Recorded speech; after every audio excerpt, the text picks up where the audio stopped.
Welcome back to Cocktails and Classics. This week, we're doing American Graffiti, 1973 comedy movie. I'm Dylan. Joining me this week are Ben and Cam, and welcome to Season 4, Cocktails and Classics, and the first episode of the new year, 2022. Will it be better or worse than 2021? I guess we'll find out. I mean, I would hope it can't get much worse, but I mean, I was it going to probably say, can it get worse? But then Yes. I realized. I think the answer is I thought yes. to myself, yes. Yes, it can.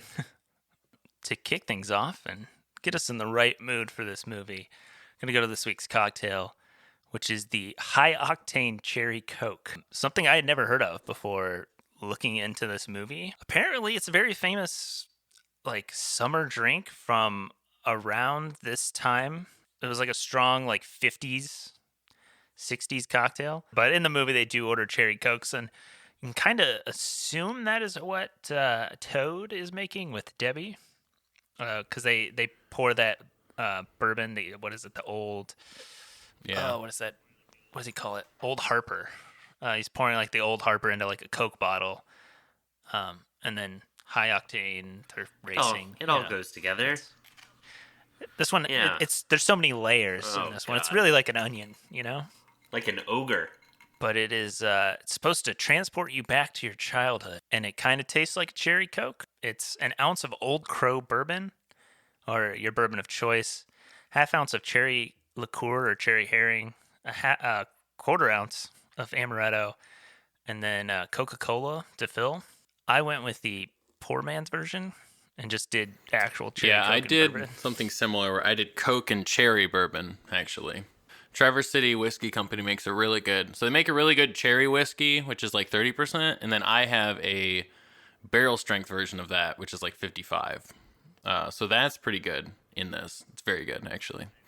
I also used barrel strength,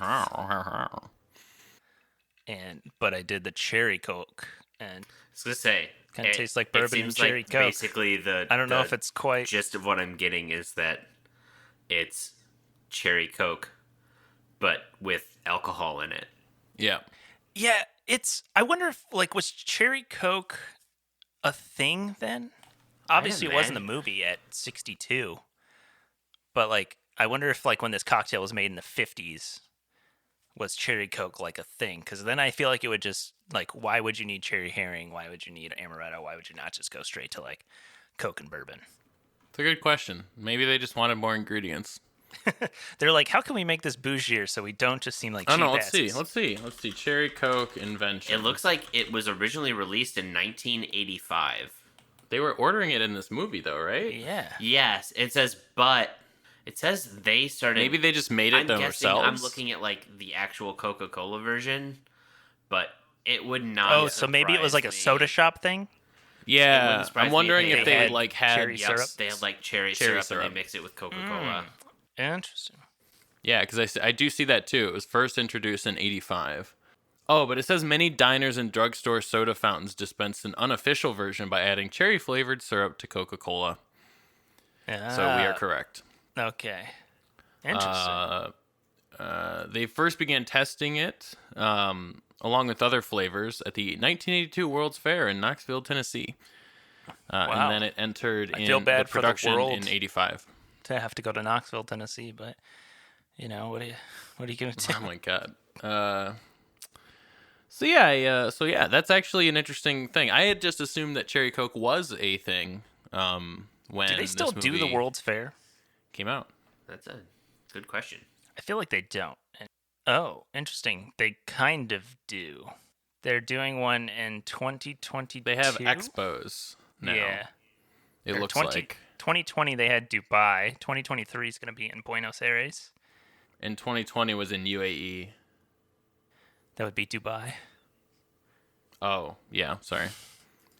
Kazakhstan had it in 2017 as well. Although it looks like Buenos Aires had been selected, but is not doing it anymore, and there is no rescheduled date for the 2023 Expo. Interesting. Has anything of note happened at these new expos? Or feels like I would assume not. I mean, I feel like it was the thing back in the day. Maybe it's just kind of tailored away from World's Fairs into there's like what CES or like E3 and those sort of Yeah, things. I Where it's, imagine part of that is there's like people have developed their own. Like it used to be like, oh, hey, here's this thing that's like a bunch of things coming together, and there's like this one giant fair that we see like, like sculptures at and building like whatever. But now it seems yeah, like like it was each a big niche deal. thing has their own conference. Like video games have Z3, like you said, electronics is like CES. Yeah. So I'd imagine it's more like you go to the niche conferences that appeal to your interests is probably more how things are done now. Apparently they do still make Harper bourbon. It's not called Old Harper, but there is a Harper bourbon still being made. It's New Harper now. It says, after being cleared from U.S. shelves in the early 90s, I.W. Harper bourbon, which is aged for a minimum of 4 years, is now available again. I bet somebody So if that's the same one. I bet somebody bought it. It's probably done by Yeah. it looks like it's Stitzel and Weller. So whoever makes Weller bourbon owns it. Although it looks like Old Harper might actually be a made-up brand. Because now I'm trying to find it, and the only references I can find to it are actually from the movie. So I mean, maybe they just added the old on to Harper just To like differentiate. know. It's like yeah, just so they didn't have to worry about paying to say it.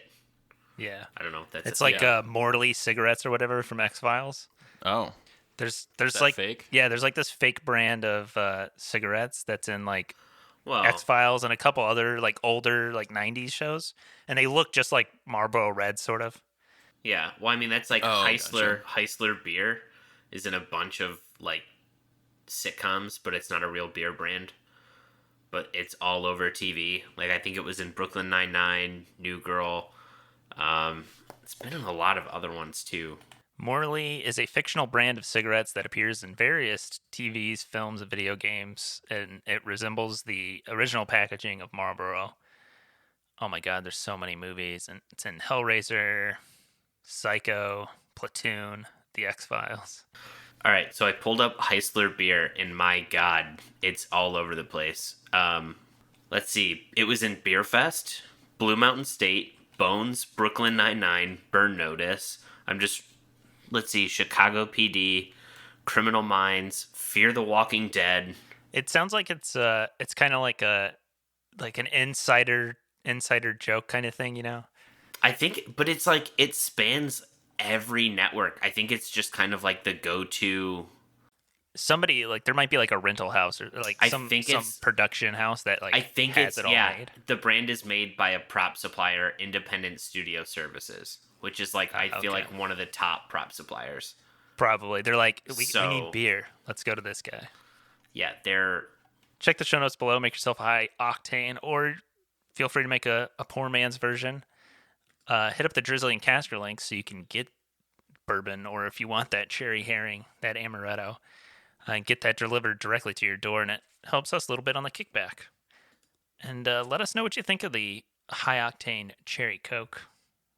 And you can check out American Graffiti wherever you buy movies, because it just left HBO Max. yeah. Sorry guys, I've been pushing for it for so long, and we finally did it because it's leaving. But now no one else can see it on the streaming service. Yeah. Right now on Apple, it's $4 to rent and $5 to buy. So I did not buy it, but if you did want to, it's only $1 more to buy it.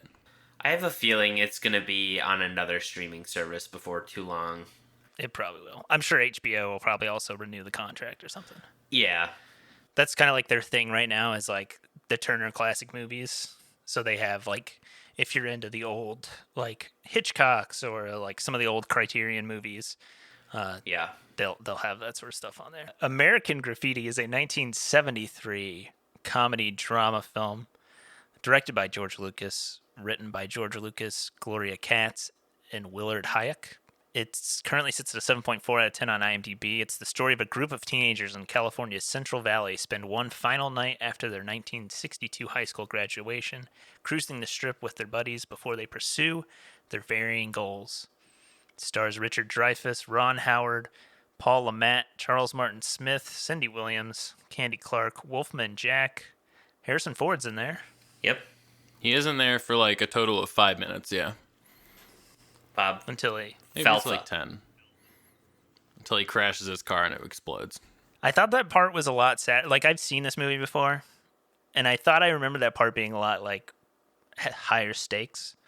Like, I thought like when the girl was in the car, I thought like she died, and it was gonna be like, Oh my God. the end. Okay, all right. I don't know how any of them survived that crash. I don't want to skip immediately to the end, but but like the after credit scene, you know, like when they do movies and it's like, oh, this is where they are now. John Milner's is literally just like died by a drunk driver.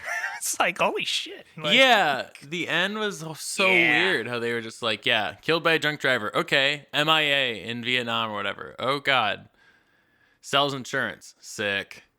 is a It writer. feels like the end of Animal House, actually, in that regard. Oh my god. Yeah, I think the big Although thing a lot worse. with that though, and I feel like the part with John Milner like dying in a car crash due to a drunk driver, I feel like that's something personal to like one of the writers. I have a feeling like he was based off of someone they knew. Yeah. That's why they did that. Maybe the same thing with Toad, where they probably had a friend who went MIA in Vietnam. The one I thought that was the most interesting is the fact that Ron Howard's character is just like, yeah, he sells insurance in Irvine. It's like, okay. So is it supposed to be, and obviously we're obviously spoiling this movie because we've already started talking about the fucking end of it. The first 10 minutes of the podcast, first like 2 minutes of talking about the actual movie. Do you guys also get the idea that Ron Howard doesn't leave? Yeah. I mean that's the point, right? Like he's going to leave, but then changes his mind to stay because of his Well, girlfriend. I think Ben is me like ever. Yeah. Like, yeah, he's like, well, I see you next year. Yeah, he leads it along like I'll see you later. Like I'm gonna go. I mean, it says he's an insurance salesman, so I would assume that the I answer have a is feeling no. He it's does not leave. implied that he hunkers down and never leaves. Well, he leaves Modesto to go to Irvine. So No. He is an insurance agent in Modesto, actually. oh, it does say Modesto. Yeah. Yeah, I took a screenshot of the end card. Classic. Yeah, he never left Modesto. It seems, unless he went Yeah. back there. But yeah, it does. You don't usually get a degree and then go sell insurance. Usually, I think. Yeah. And then the other guy's like a writer in Canada or something. Yeah. Well, that's why I find it interesting that like Toad is the only one that like went to Korea. Mm-hmm. Well, I guess there wasn't like a draft for Korea, right? That was only Vietnam. It was just Vietnam. Okay, so all right, that makes a little bit more sense because I was like, well, how is he the only one that went to Korea? Is it because the other guys went to college? And then it's like, well, no, there was no draft. So. It's also, I don't know, when did the Korean War end? Like 65, 66. Did the Korean War like end right before Nam? I thought. No, it ended in it went from 1950 to 1953. I think he went missing in Vietnam. Okay. So Yeah. they must have not just been drafted because Also, for what it's worth, one guy went to college. There was a draft for the Korean War. Oh, interesting. So just I did not know that. just a correction there. There was but a yes, draft it is. for that. It is Vietnam. Sorry. And there was a draft for Vietnam, as we all know. So. I was just gonna say, I was like, I could have sworn the Korean War was only like a couple. And it was way earlier. Like because you said, it was in the 50s. Well, yeah, it was 50 to 50. I knew it was in the 50s, but I also remember it didn't last long because like the TV series MASH went on for fucking forever, and the war was only 3 years long. And the MASH TV series, which takes place during the Korean War, is like a fucking 10-year TV show. Well, there wasn't much like fighting in the Korean War, right? There was definitely fighting. Yeah, I was Well, gonna say yeah. The Korean War, yeah, wasn't that the one where they went up through Korea and they were the general wanted to like 70,000 dead. the general wanted to like push into China, and I think Eisenhower, right, was like, no, do not do that. That was MacArthur, right? Is that what am I thinking of the right timeline? It spanned Truman and Eisenhower. Yeah, I'm pretty sure MacArthur took over North Korea, went through North Korea, did that, and then went and literally was like, we should push to China now. And then I think Eisenhower at the time was like, no, we're not doing that. We're not escalating. And he wanted to do it. And so he fired MacArthur during the war. Like, he was legit like, no, you're done. We've gone off a tangent here, which is probably going to get cut out. Oh, yeah. 100%. Any who's this could be we could pivot into a history podcast. Like, we don't actually know much. It's like drunk history. Like, oh man. But the difference is they do know stuff, and they just their storytelling becomes a little more dramatic because. But what about the best fact of the best thing about our history podcast is that the people are learning as we learn. They get to enjoy the discovery of knowledge. Half the podcast is us just going on Wikipedia and be like, "Wow, that's crazy! Look at this crazy fact." Everyone else is like, "Yeah, dumbasses, we learned that in fucking school, you nerds." This kid doesn't even know when the Korean War happened. You think it was the 60s, you dummy? This kid thinks this guy thinks a character from a 1962 movie ended up getting lost in Korea during the war that ended. The war that ended a decade earlier. He got lost in North Korea, but it was just on a business trip. It's fine. Yeah. He was actually just visiting. Reminds me of the Always Sunny bit where they like. I think Frank's like, oh, I lost a lot of good buddies in Vietnam, and he was like, you did not fight in the Vietnam War. That was in a factory that you had there. American Graffiti was nominated for 5 Oscars. Best Picture, Best Actress in a Supporting Role for Candy Clark, Best Director for George Lucas, Best Writing, Story, and Screenplay based on factual material or material not previously published or produced. Weird. And Best Film Editing. What a that just weird sounds like a crazy way to say original screenplay. Yeah. Best original screenplay or material not previously published or produced. Yeah. It's not an adaptation. Wow. Shocking. Yeah, I mean, I guess watching it, I'm not like I didn't hate this one and I thought it was enjoyable, but I can definitely see why somebody in 75 like a bunch of people would have been like, yeah, this movie's awesome because it reminds me of my childhood or my growing up from 10 years ago, you know? Yeah. And so it's kind of like, all right, I kind of see how it got a bunch of awards and stuff. I mean, I don't know. I thought it was also just, I don't know. I thought it was also a good movie. Yeah, I mean, I'm not saying it's not. Like, I feel I'm like just saying that I don't know if, like, is it Best Picture worthy? Maybe. But I do think that it does. I imagine it would do a pretty good job of hitting a nostalgia bone in your body if you were voting and grew up in that period or remember that period fondly. Since it was like, it would be like if somebody made a movie today about growing up in the 2000s, you know? And it was like, oh, okay, this is great. And then, you know. Guys, I have an idea for a movie, and I think we could win an Oscar for it. I mean, the updated version of this is Dazed and Confused, basically. Yeah. It's that, like, which I'm such a sucker for. It's that coming of age, but slice of life, like day in the life type thing, where it doesn't span more than 24 hours. Mm-hmm. Here is, like, what people are... What it's like / like... I mean, it's very interesting because you have all these like problems and issues that arise in one night, you know. Like, Richard Dreyfuss's character Kurt is literally like, "Oh, maybe I don't want to go to college anymore." Then he's like, "Oh, maybe I will go to college."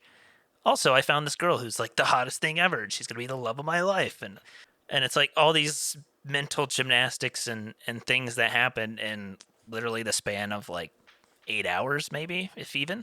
Well, I mean, it goes to the next morning. Oh, I mean, I was gonna say, I think it would be about day. a full night. Yeah.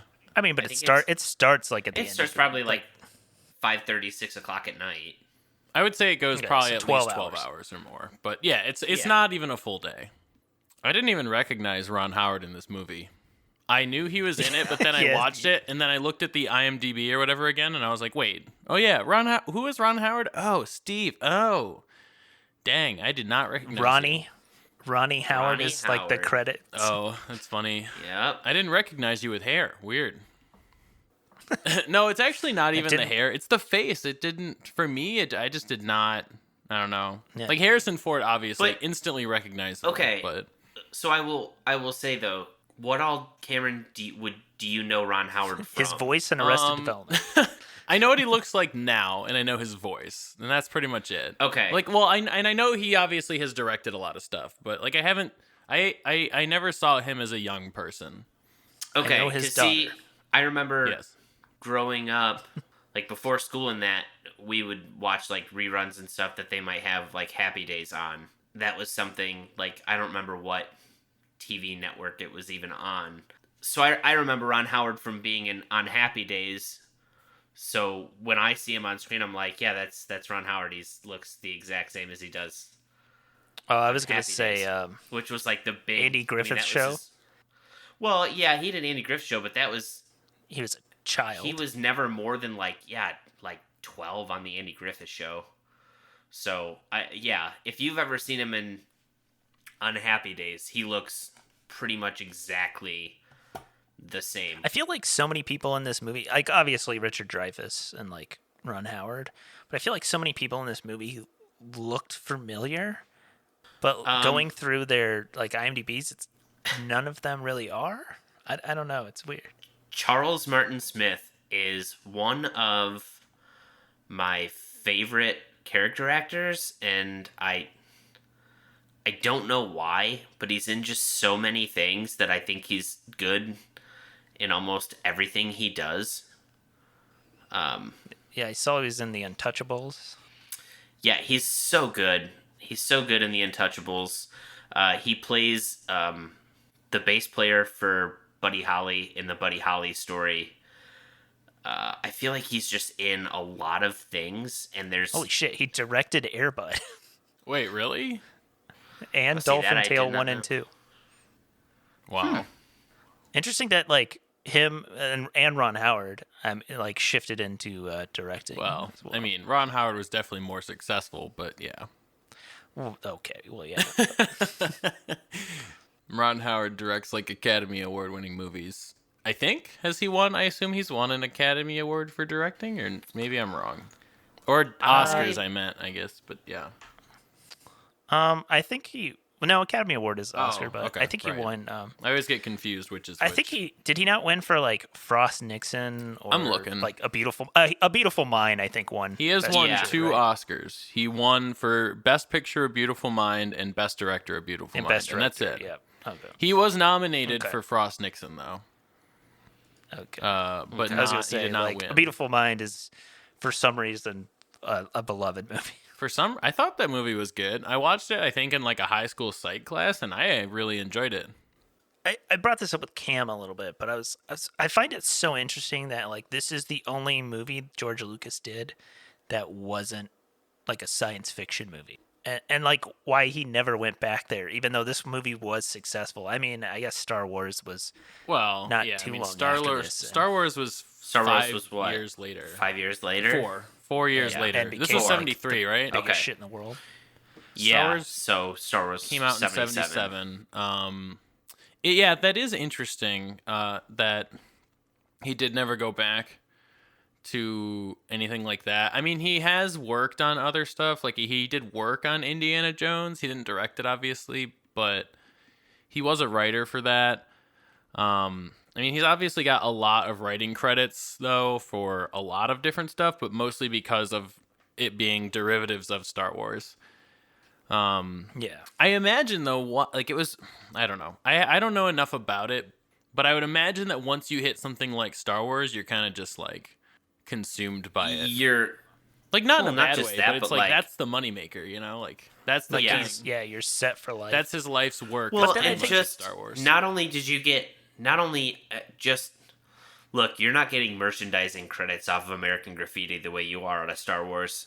You know what I mean? Right. Like yeah. I mean, he They're not shifted making- in producing and stuff. Well, and I like saw that with executive Star Yeah. Wars, they basically I mean, and in hindsight, of course, it's just so smart, but like he took a lesser pay to negotiate for the merchandising rights for Star Wars.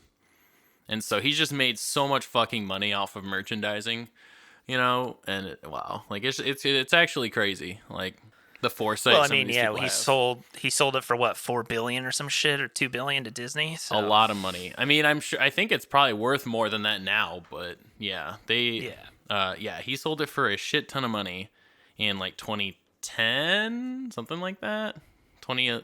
No, maybe it was 2012. I read up some on the movie because Zach's not here, so I was like going through the IMDb and stuff, and a lot of interesting like tidbits and trivia in the behind the scenes area of it that I was reading. I guess Mark Hamill had auditioned for this movie. Huh. He called him back 4 years later. He's like, "Hey, you want to do this thing?"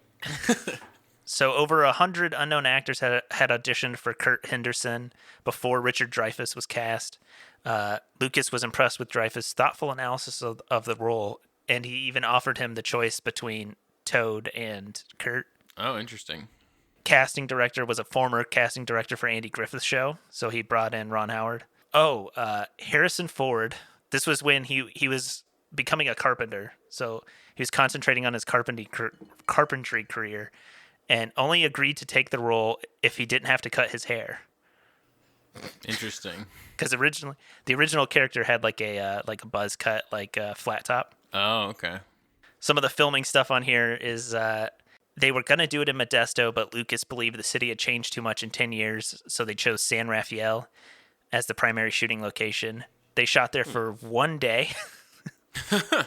The city was like, "Yeah, this is a bit much, man." So then they ended up going to Petaluma, which is about 20 miles north, and they were more cooperative. And then they also talked to like San Rafael, and they were like, "Hey, can we come for like 2 days just to like do the a couple exteriors at night?" And they were like, "Sure." So most of it was shot in Petaluma. Paul Lamont was sent to the hospital because he was allergic to walnuts. Lamont, Harrison Ford, and Bo Hopkins, who Hopkins plays Joe, like the Pharaoh guy. I would say, yeah, he was one of the pharaohs. They were claimed to be drunk most nights and every weekend, had conducted climbing competitions on top of the local Holiday Inn sign. One actor set fire to Lucas's motel room. Another night, Lamont threw Richard Dreyfuss into a swimming pool, gashing Dreyfuss's forehead on the day before he was due to have his close-ups. Ford was kicked out of his motel room at the Holiday Inn. 2 camera operators were almost killed filming the climactic race scene. So it sounds like a wild time getting to the cutting room floor. Yeah. Wow. I mean, they didn't spend much to make this movie either. Like I was looking, and like it was super profitable for only spending like $700,000. Like that was the whole budget, and then I think it's made over $200 million since. So it like insanely profitable movie. Here's my thing about American Graffiti. I said I like the slice of life, day in the life thing, coming of age.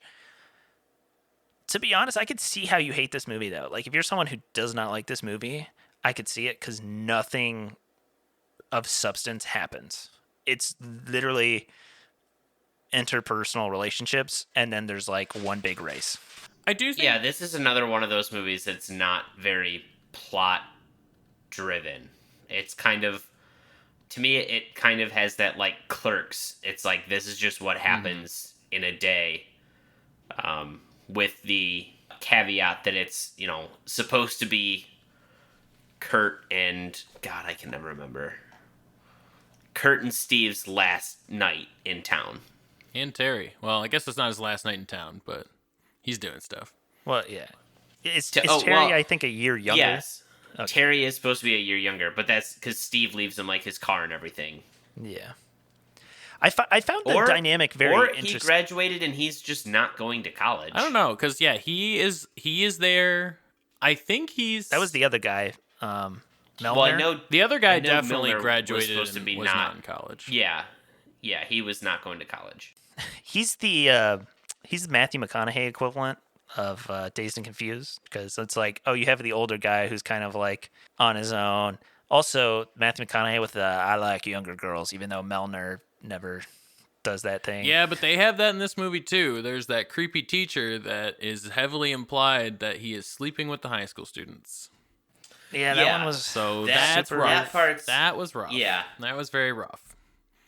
There was never But a at least point where they paint him as being creepy. kind of. Yeah. I don't know, because the girls are fawning over him, and he's like, oh, blah blah blah. I think part of it is like he's just like a younger Like he's a younger younger teacher too. But even so, like I don't know. I feel like they don't paint him creepy enough, but it's not. It's a very small part, so it's not that big of a deal. It is kind of creepy. Like I think they did it well enough because it's like Okay. like they're talking, and he's like, oh, like I went to college for a year and or a semester and it just wasn't for me, and that's kind of like they're having that conversation because that's kind of what Richard Dreyfuss is thinking, and then it's like, yeah, and I came back here and look at me, and then the girl comes up and it's like, oh, hey, Mr. Hanana, and he's like, and it's like, oh, yeah, you're a creep, and I feel like that kind of like he at that point in time he starts to be like, do I really not want to go? Right. Maybe I don't. End up Do I like want to this? end up like this guy? Maybe I don't end up like Yeah. the creeper that's sleeping with high school students. Yeah. Yeah, I guess you're right. I could see it that way too. The one that got me more so was the when the girl The rape I can't stuff. think of her name. Yep. Yeah, Where where she she's was like, like, "I'll "Oh, cry that- rape. I will do it." Yeah, to the cops. Yeah, I was kind of like, or the other different- on the other end when he basically was like, "We're gonna have sex now because I want to take you home." Basically, I mean, it was obviously like a ploy. Like he really just Yeah. wanted to get her home, but it still was kind of creepy. It's like, you're basically threatening this girl to get her to give you her home address. I don't know. It didn't feel good. it's definitely different times. That is true. But I will say think that. that is also part, like, for me, I thought that the actors did a pretty good job of making you kind of like care about their story, like their characters, and I thought that they had good nuances between them. What I didn't like is I think this movie heavily relies on a nostalgia for the 60s. And if you don't have that nostalgia, I don't think it works nearly as much. And like, it's a different time, different era, all that stuff. But like, if you don't care for that point in time, I don't think it works as much. Like, there are 0 people of color in this movie, Like, there's nobody. They say Wolfman is black, but a person of color, is but he? he seems very like just a dark-skinned white guy, but I don't know. I actually think he's like Hispanic. I'm going to look, But because he's a yes. real life DJ. Like, he is a real Yeah. life. Yeah. No, he was a super popular DJ in the 50s. Which I kind of I enjoyed a bit, like that kind of driving the movie in a sense. yeah. But I feel like the audio mix is way off. Because I feel like the dialogue was super, like, low at times.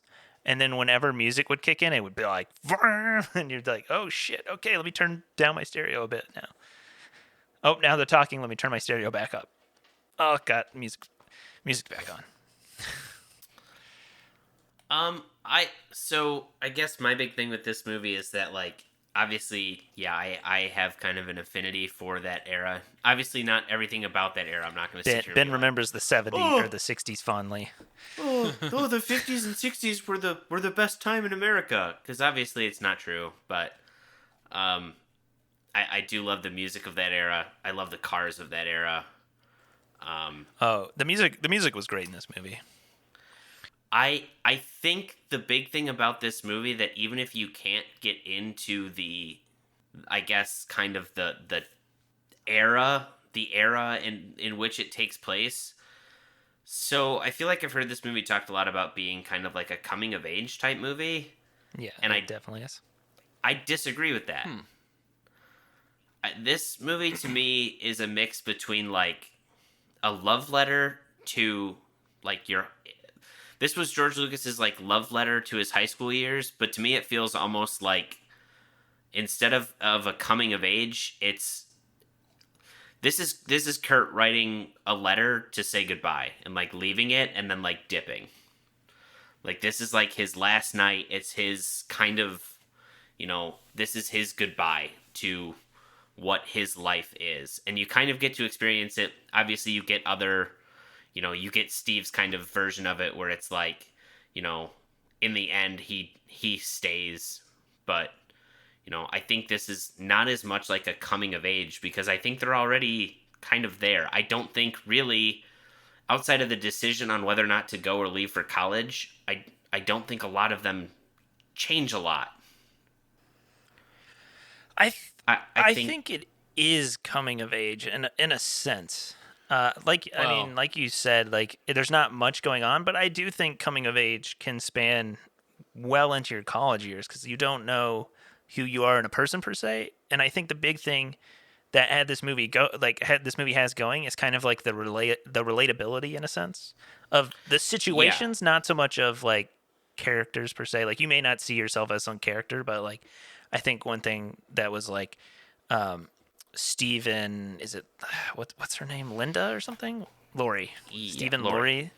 Lori. Their relationship and where he's like, "Oh, we're moving apart and maybe we could still be dating but see other people or Oh my whatever." god, that was And such it's a like, dude, that's cringe. That was not so cringe. I was like, that is not how that works, actually.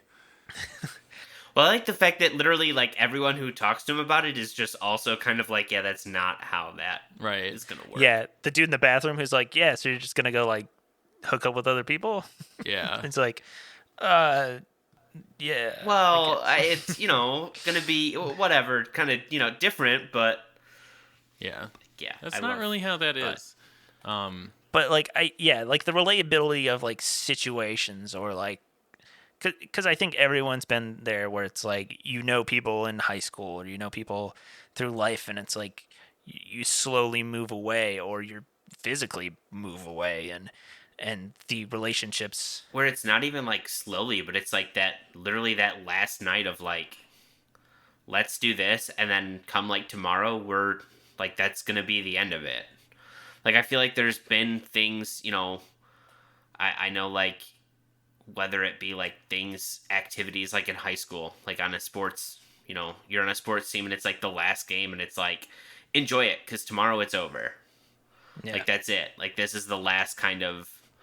So, in my mind, it's not as much.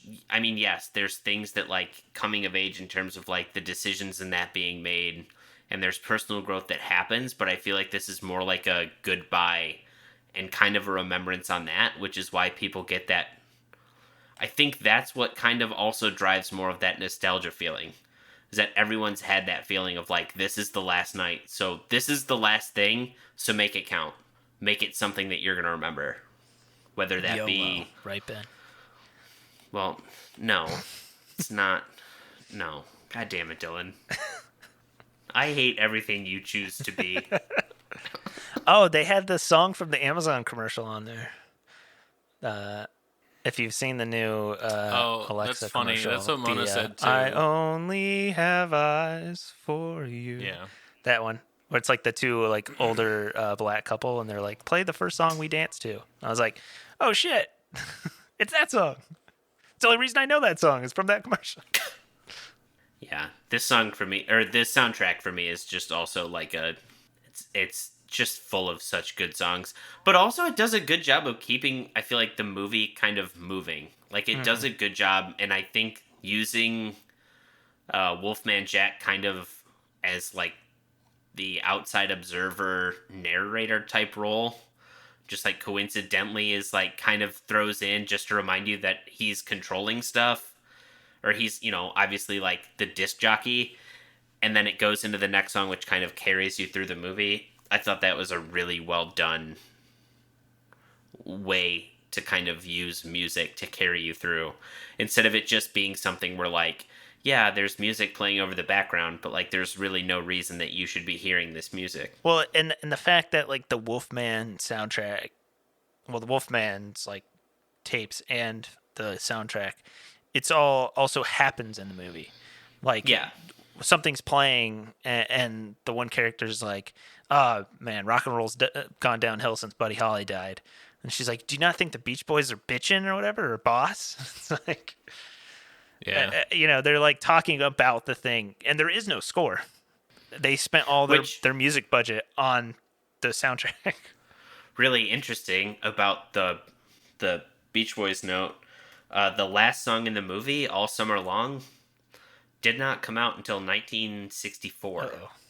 LOL. So it's actually takes place. But then, like, basically the way that they did it was like, yeah, but none of the characters actually hear it play. It just like plays over the credits. Yeah, it's not in So- the movie. And it starts playing like after like they start showing what happened to all the other characters. So it's like it's all in retrospect. So it can be that it happened later. So speaking of that, I found this interesting tidbit. When I watched the end of this movie, we already talked about, the people on there. But what I thought was interesting is that they did not include any female characters on the second title card. On like any title card at the very end of like what happened to them, because it's like, there are at least 3 female characters that take up a fair amount of space in this movie, and it mentions none of them. Just the way that took up space in the movie. Well, I just mean that sounds bad. I get where your point is headed, but the way you that's say not it. what I meant. With the women. I mean, no, there were women on screen that did stuff in the movie. Yes, and they're basically main characters. and they're at least. exactly, they're main characters in the Yeah. movie, and it legit just like leaves them out. And apparently, 2 co-writers for this version of the script that was eventually made, found the ending depressing and were incredulous that Lucas planned to include only the male characters. However, Lucas argued that mentioning the girls meant adding another title card, which he felt would prolong the ending. So he didn't include it because of and then it says Pauline Kael, which is maybe a critic, I think a film critic, accused Lucas of chauvinism for that reason. But it's like, that does seem insane, right? Like, you can't just prolong it by 1. I read the original cut was like 3.5 hours long or some shit. Yeah, and this So, movie like- clocks in under 2 hours. You can't add an additional card for 30 seconds. Are you serious? Like, what is wrong with, like, yeah, it's just funny that he just like blatantly was like only male characters. The female They had, characters. like four title cards. Like Bob Felfa went on to open his own garage. Joe left the Pharaohs and founded a teen youth center. Wolfman Jack is still a disc jockey. They have like 30 more title cards. None of them are women. I mean, just at the end, it's like the We women couldn't were add there them. too. Yeah. We didn't have time.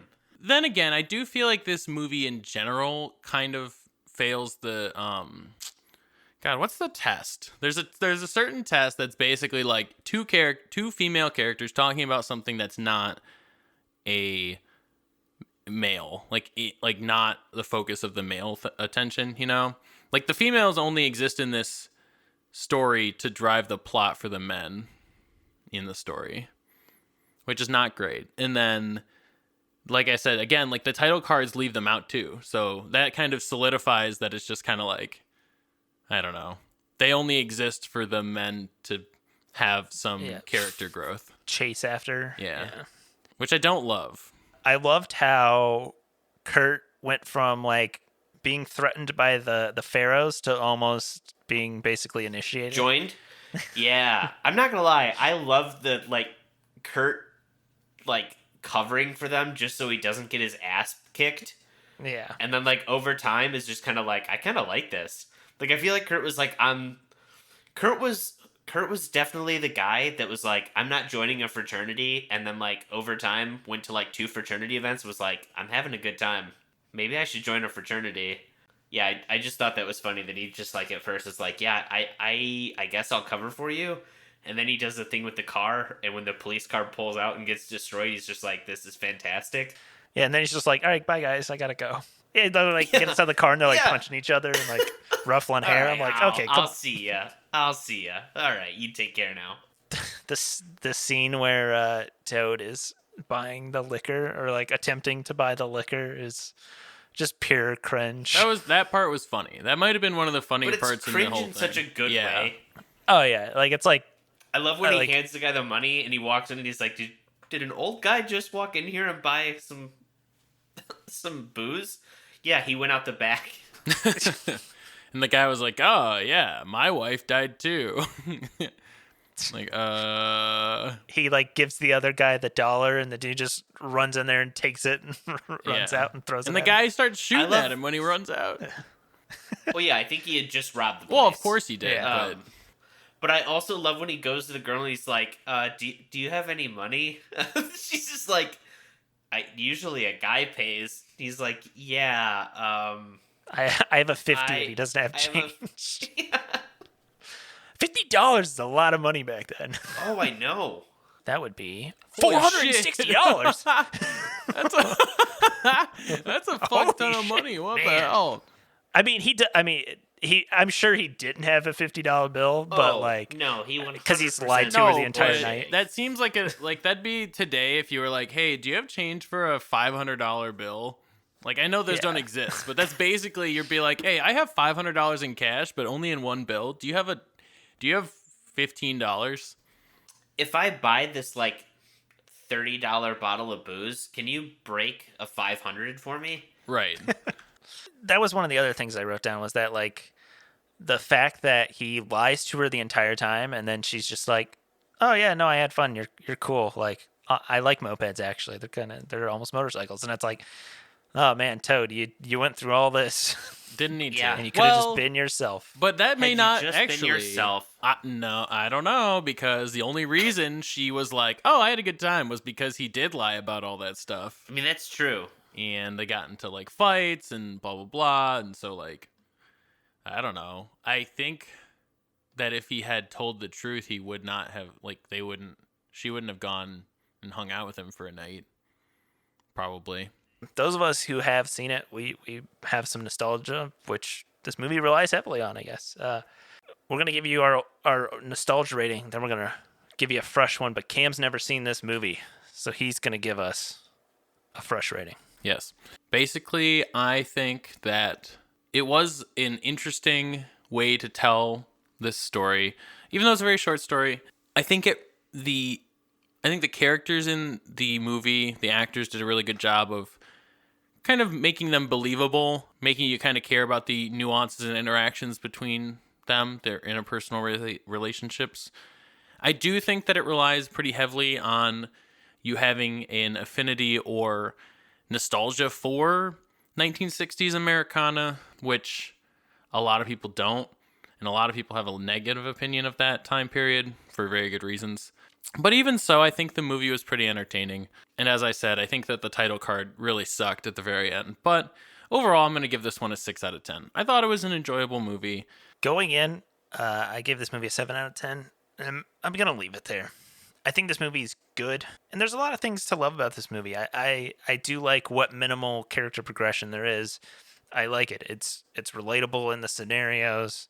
I mean, obviously, I haven't been courted by a gang and caused to do crimes, but like a lot of the more down to earth like high school things are things you can relate to. The soundtrack really moves the movie, and the moments where there is no score, I think that impacts it more, and it's a lot more focused on what is happening and what they're discussing and talking. I know we kind of talked about this, but like kind of wish George Lucas would have done some more movies in this vein. I think he does a good job of this. I mean, Star Wars is A New Hope is good. And I haven't seen THX, but I think this would have been an interesting facet to explore of his career if he would have decided to keep making more down to earth movies. I feel like literal and metaphorically, because like Star Wars is in space.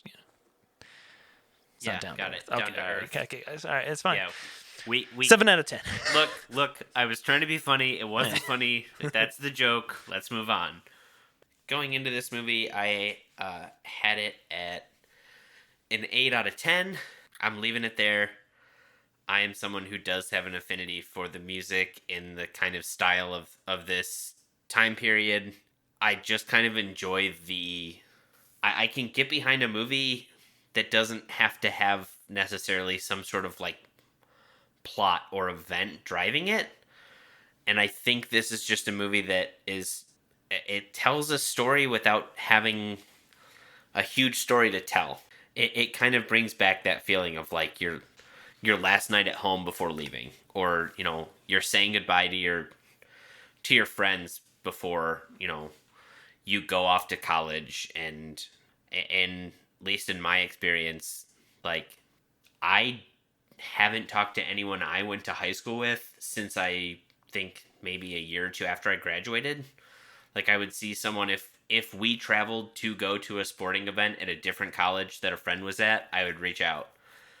I haven't talked to anyone from my high school since, but most of them, yeah, I've never kept in contact with. So this, I think, movie for me is that feeling of like saying goodbye to your friends from high school and accepting that you're moving on.